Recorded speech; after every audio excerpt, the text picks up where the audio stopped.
بسم الله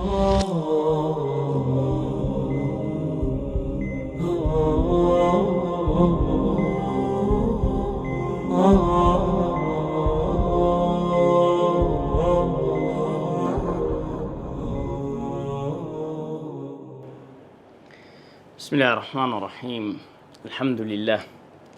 والصلاة والسلام على رسول الله وعلى آله وأصحابه ومن سار على نهجه ومن والاه، أما بعد. عزیزانم، لە بابەتێکی نوێ و زۆر تایبەت یەکتر دەبینینەوە لە دوای شەڕحکردنی چەند مەتنێک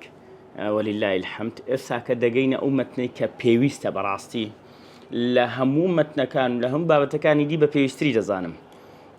أوش بابتي البلاغة العربية.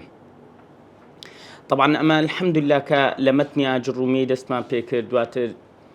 شوينا سر متني مسكت المراد كقلت ما اشتق بي بيش اشتق بي لبو متني أجرومي دواتر ضمائري عربي دواتر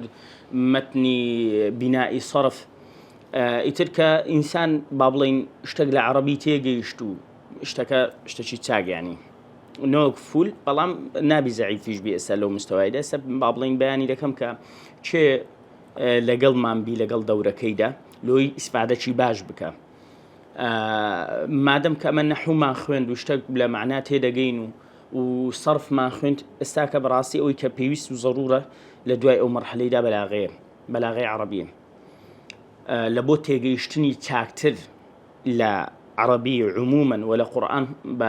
بتايبت ولا حديث النبي صلى الله عليه وسلم براستي لبلاغة خوشترو بلزترني لنا علوم عربي. يعني نحو صرف وانا قاعدة يعني يا ساخو مثلا بلاغة بهمانشو يا سيتدا بلام لبروي متعلقة بيوستبا معناوة بلزديتن لمعناوة زوري فرقة. يعني مثلا لنا حدا داخين مظلم محمد قائم، قام محمد، يلا إعرابك محمد قائم، قام محمد، فرقيتي إن المحمد إن مثلا إن محمدا لقائم، فرقيتي أو أنا لروي معناه فرقيتي أو إشي بلاغية. أما تون دروز ذكري وإعرابيتي أو إشي نحوه باشا إشي نحو صرفه. لو ما يسا كدينا سر بلاغة مستوى شيء برستدا لو أواني كلقل ما ندبني إن شاء الله لا خوندني بلاغة كيدا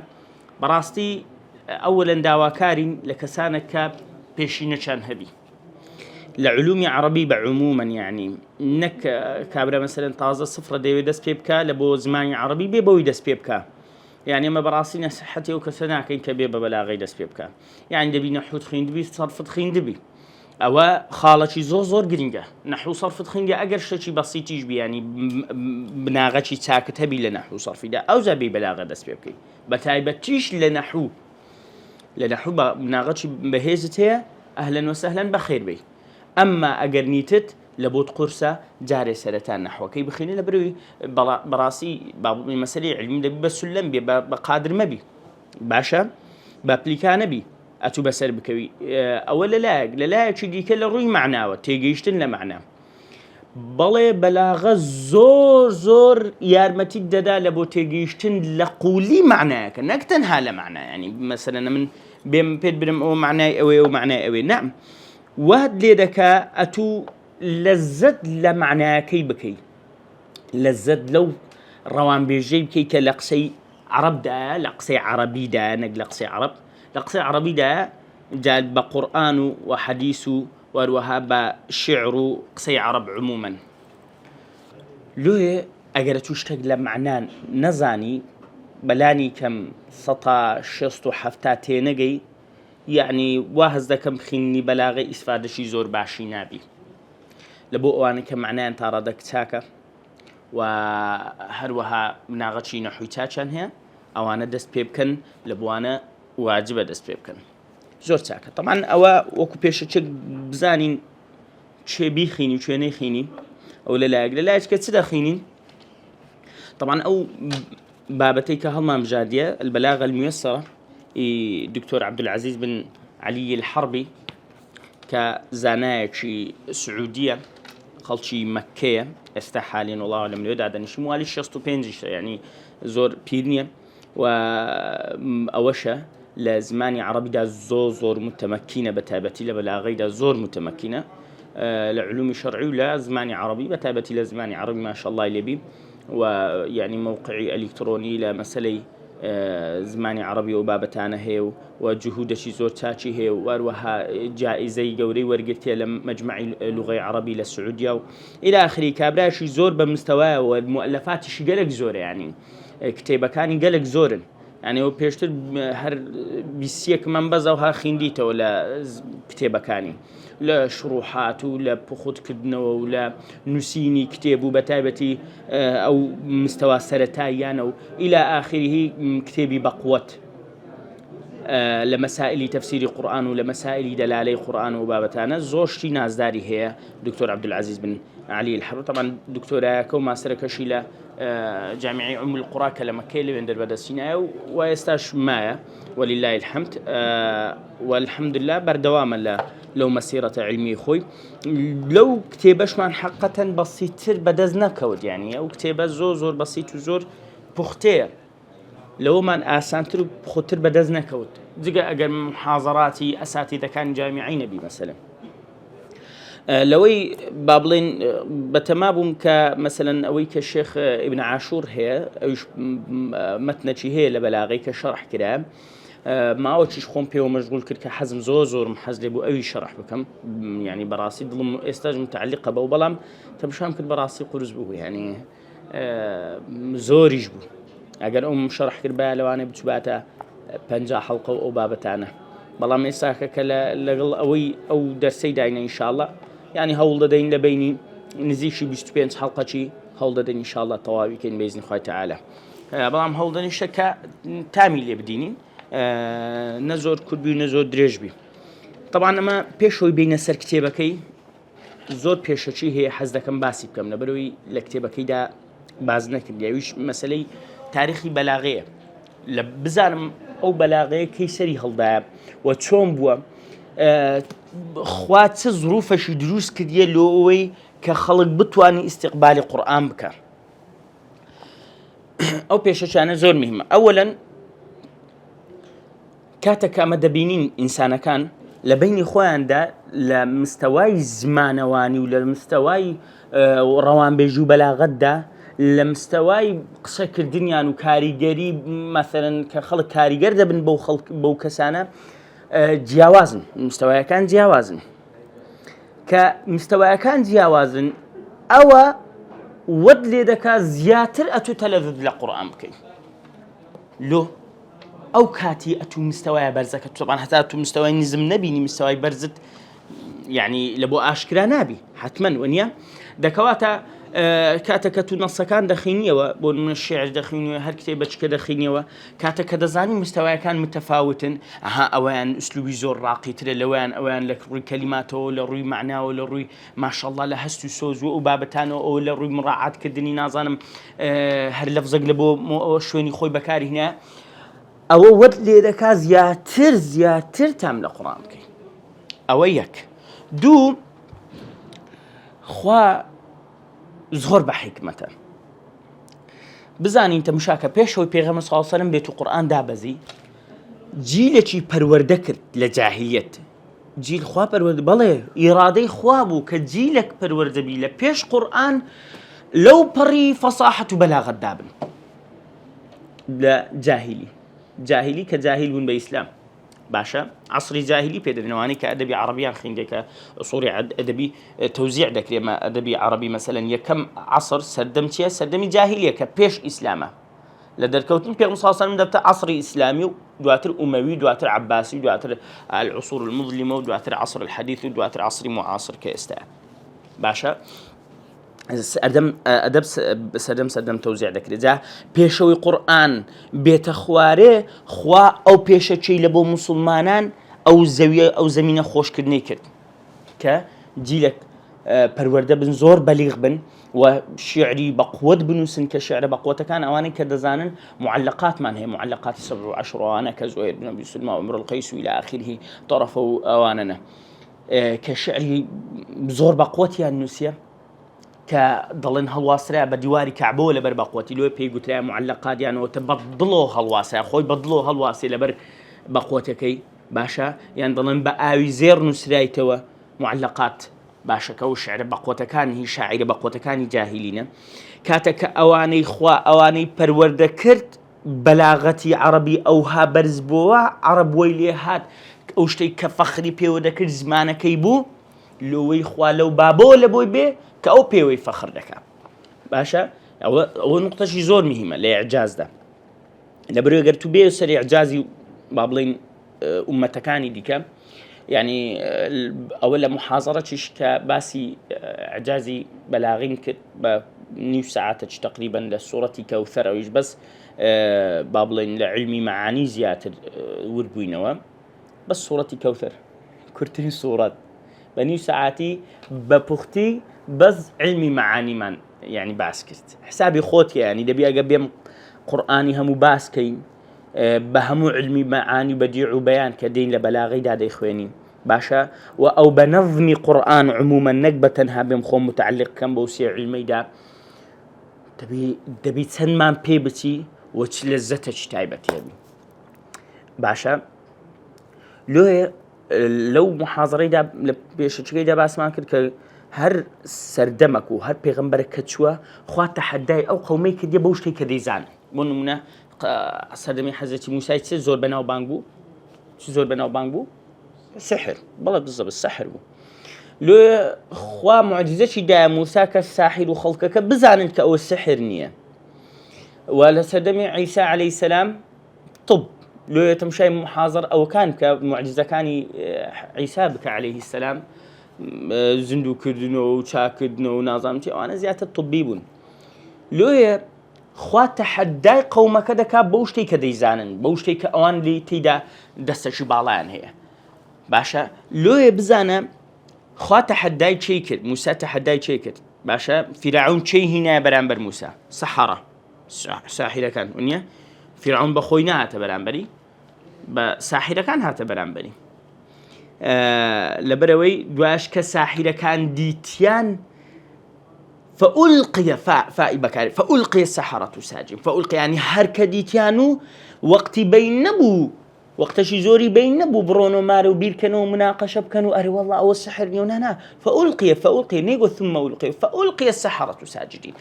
أو كان ديت معجزة مسانديت يكسر سوزان بس لو عربيش كاتك قرآني بيست أويك ضلي وتشكوتني خيري بيو بيو إنسان يكسر سجدي بديو مسلمان بوا بابلن لو أوا نقطة شي زوزو مهمة ك البيزان وارواي ابن خلدون قصة شكاش دكا ضلي لمقدمة كي خوي ضلي باش له إنجيل بون منا معجز نبو قرآن معجز يعني لإعجازه هاتي إعجازش أوكو بابلين حتى بزانن إعجاز أوي لعجزوه هاتي لا شيء عجزة يعني من شك عاجز يعني ضلتان بوم يعني وتضطور بمنع يعني دستوستان بم مثلا دين فلان أعجز عن فعل ذلك أو أعجز عن ذلك مثلا فلان عاجز بدستوستان ولو اشتيك بك لو كضلين أوشت معجزة يعني دستوستاني كسي بران بردك كوتش أوي بك باشا لو يضلين قرآن معجزة يعني معجزة باشا دكواتا بشر دستوستان نبي لبران بدي كبيشتا شي وشي او بيني زاد الله بوسي وانبو لو خوشي جواب داداتو دل لأن القرآن توفرت له لغة تحمي إعجازه أو جوابي ابن خلدون دري لبر أوي قرآن لو إعجازي نبو إنجيل وتوراة وانا قرآن لغتي لبو بيدابوا يعني بابلين لبو دسخرايا يعني لغتي لبو كرايتا بابلين قالبكي باش لبري القرآن معناكي لناو دفركي دا دفركا كزماني عربية لغتي لبو متوافر بوا كإعجازكي هل بقري قرسي وقوري قرآن هل بقري باشا وكل محاضرة كيدا تقسمنا بو طلبي دا كده وقسمان وقلتم تو اگری تواوی دتوان بکن نوع علاقه وشتشي او ها بسيط اگری تواو نخي ناتواني لبرو تحملي ناكا باشە قورئان بۆ معنا بەقووەت و گەورەیەی ناکرێت بکرێتە ناو زمانە چیوەچی دیکەی فارسی و ئیلا ئاخری کە زمانەی چەندە بەقووەتەیە باشە بەڵکو زمانێکی بەقووەتی دەوێت کە وەکو دەفرەی ئاسنی ئەستوری کە بتوانانی ئەو ئاگرە تواوەیە ئەو ئاسنە ئاگر و تواوەیە هەڵبگری لە خۆی کە چێ لە بۆ وەزع باشە چ زمانێک زمانی عەرەبی بوو لۆی زمانی عەرەبی متوافر بوو هەتاکو ئیعجازی قورئان هەڵبگرین طبعا كاتك خوا تحدي عرب دكا تعربك بس ما كرت كلو بري فصاحة بوينو أو فخريان بيدكر يعجا فصاحتك كان بو كاتك تحدي وان دكا ضلي فأتوا ب10 سور مفتريات فأتوا بسورة كاك يك سورة ده سورة قرآن نيو قرآن اشتاك بعض سورة اشتاك هشتشي بيدن باشا استكدم عندك لطيفة جسوي بعضكم بين لسروي لوكو قرآني تحدى عربتي أو هذا كان نيتواني ده توي استا عرب استا يعني غير عرب بتواني ده كاتك أوان عاجز بونا ونان تواني دستا وستان بونا برامبر أوي بابلين أعجمي شي وشي مو عربتي وشي استاي كبخوي عربي نازاني هر عاجزي عاجزة دستوساني جستوستانه حسابي خودك يعني دكوات الدليلة عاجز بوني عربي دستوستان بوني عربي قديم لسهناني قرآن دليلة لسلوي كيسا طاو يسا أو كان نتكرا يسا هرناكري باشا طبعا مسألة بابلين كخوادة فرمي فأتوا ب10 سور مفتريات يعني السورة خوالو خود فرمي كاكا سورة بينن مفتريات بمفتريات يعني هم عند زين كاكا ولا لا إخوانا هاتوا أوش لا إخوانا هاتيا مفترى زاني سونيا قوم قصك بعد ميدود توداب هل بستم باشا يعني ضلت سديني بينا شعري ديني يعني شعر شي بينا قصة شي بينا لسر عرقي بكاكا باشا لسر خمر بي بس بقعت قوتي معناه قرآن قوتي نظمي قرآن شون نسريته بتس قوته بتس يعني بتس معجزة شي صوتي وتركيبي لغوي نسريته فرمكاكا تقصى شي ديني بينا لست موضوع شي تنديج ديني بينا يك صورته وده صورته تصوها به باشا عندك اخوان تعقي كردوا شوفنا أنا اخوان تعقي كردوا ها مسيلمة ونازم شيء أسدي نازم أنا ليه من يكشك بديار كوتو أنا شخوان تعقي كده وشي قوتي الفيل وما أدراك ما الفيل له خرطوم طويل وذيل قصير ديقو فيل سوزاني فيل تيا دوتا شي دريجي وكل شي كرتي هي تي والله يا مسيلمة إنك تعرف إني أعرف أنك كذاب قلتي والله مسيلمة أتدزاني كأمن دزان ما تدروزني يعني أسام بخوش بتشي قلتين ما تحد كم بري ما شاء الله أو تسيوا أم بخوش ما تحد كم الصورة زاني كم أدرو لقردكم يعني بيزداك خوان تعقي كردوا أو كاتي خوان تعقي كردوا النبو باشا وتي بانك دركي مسيلمة قلتي أشهد أن مسيلمة يزعم أنه رسول الله بانج بويدا كركبانج ده كومد الله يعني تجبين بي أشهد أن محمد رسول الله أديقو أشهد شاهدي دم أن مسيلمة يزعم أنه رسول الله يزعم يعني وادعاء أو ذكاء بشتكر راز نبي يزعم زعم الذين كفروا إلا يبعثوا عند يعني بانك دركش يقول مسيلمة دريم بيغمبري قوامه أز حسابي قصدك أو هابوا تدتي بي قرآن استحاليا بي للغة كي بدي أو كاتي كزنيتواني للغة كي بدا إسهر كسقيد بكتبري والله قرآن غلطي لغوي تدا كتخواك هرشتك تقول بس مري اللغة بس مري الزمان غلطي زمان وس هوس حامان دسوس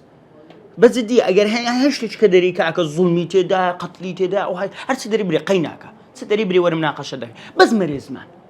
بس دي بهم تدلي دلي بري بس مري زمان لو أجا أو كادنا كر بيانك لا بخوات بدناك أزا بيزناك أجر اشتشي ده بقى قرآن أبو جهل مسيلمة برادر كان يعني لبوتوان بزين ندهش برادر كانت باشە لە بۆ تویان بەجێ نەدەهێشت بێدەنگ بە باشترە دەکەواتە ئەوجا بین فەرقێک لە بینی موعجزەی پێشتر و موعجزەی قورئان موعجزەکانی پێشتر چ بوون حسی نەبوون حسی ینی بە هەست بە حاسە هەستی پێکرا بەس موعجزەی قورئان چ بوو معنەویە عەقلیە دەمینێتەوە یان نە منیە دەکەواتە معجزەی عەقلیە دەمینێتەوە ئەمما معجزەی حسی لە بۆ ئەو کەسانەیە کە لەو سەردەمەیدانە معاسەڕەیان کردی معاسەڕەی ئەوانەی گەر حەزرەتی موسا و عیسا معجزەکەیان دیتیە لە بۆ مەش قورئان باسی کردیە ئەمە نەمان دیتیە حسی بووە بەس وەرە قورئان لەبەر معجزەشی عەقلیە هەتا دەمینێتەوە تەحەدای هەموو خەڵکی دەکات باشە لۆیەش کە قورئان دەمینێتەوە و معجزە کتابەکانی کە معجز نینە لەبەرەوەی خوات پاراستنی قورئانی خستە سەر چێ عەفوەن کتابەکانی کەی خستە سەر چێ بەڵێ ئەوەکان یعنی عالمەکانی خۆیان مەسیح بما استحفظوا من الكتاب استحفظوا لا يستحفظوا هاتيا باشا مبني أوي مجهول أو المفعول الذي لم يسمى فاعله باشا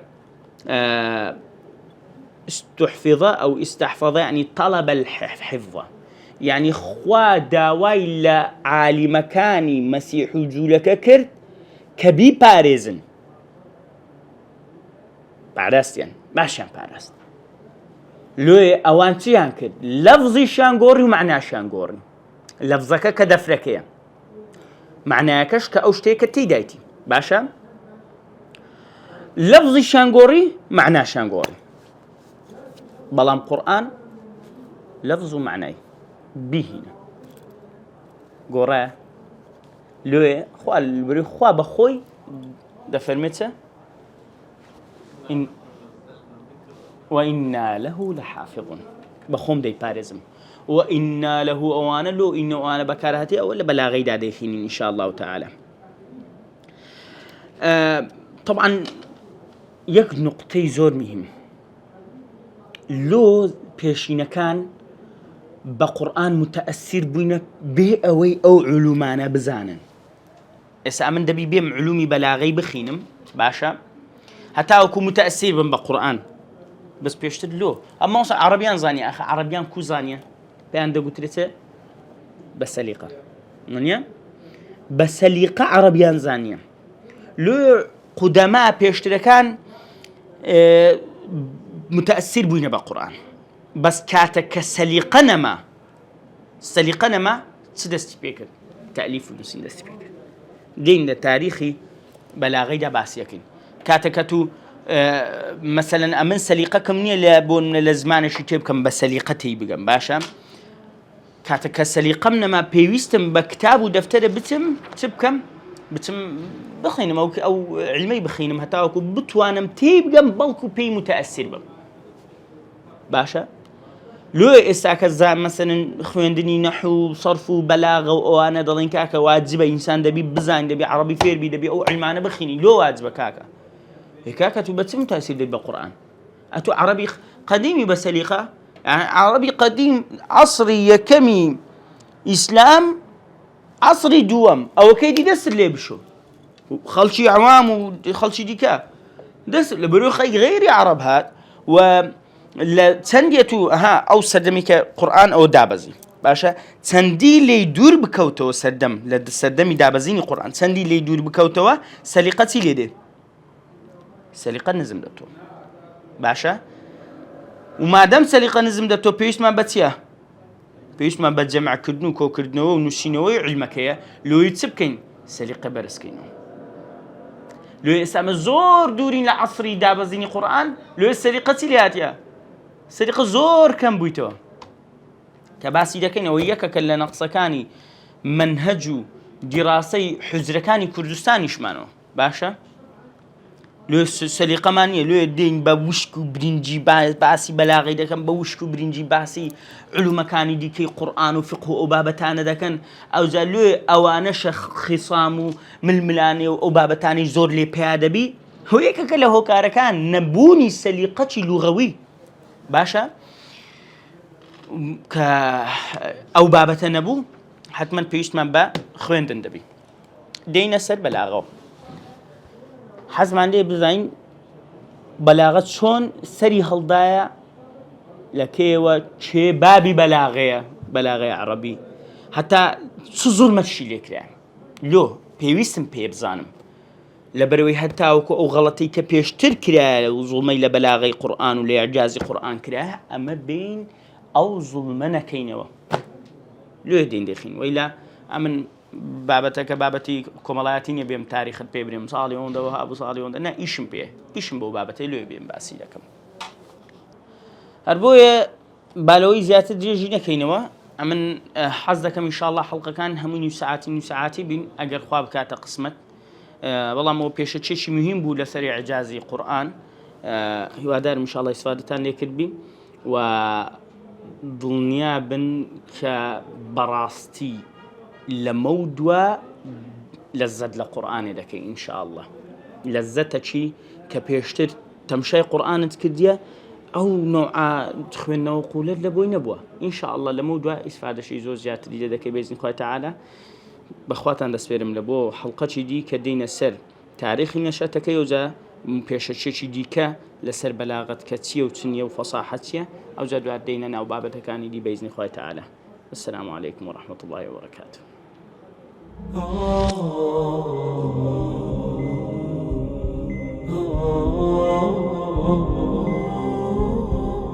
Oh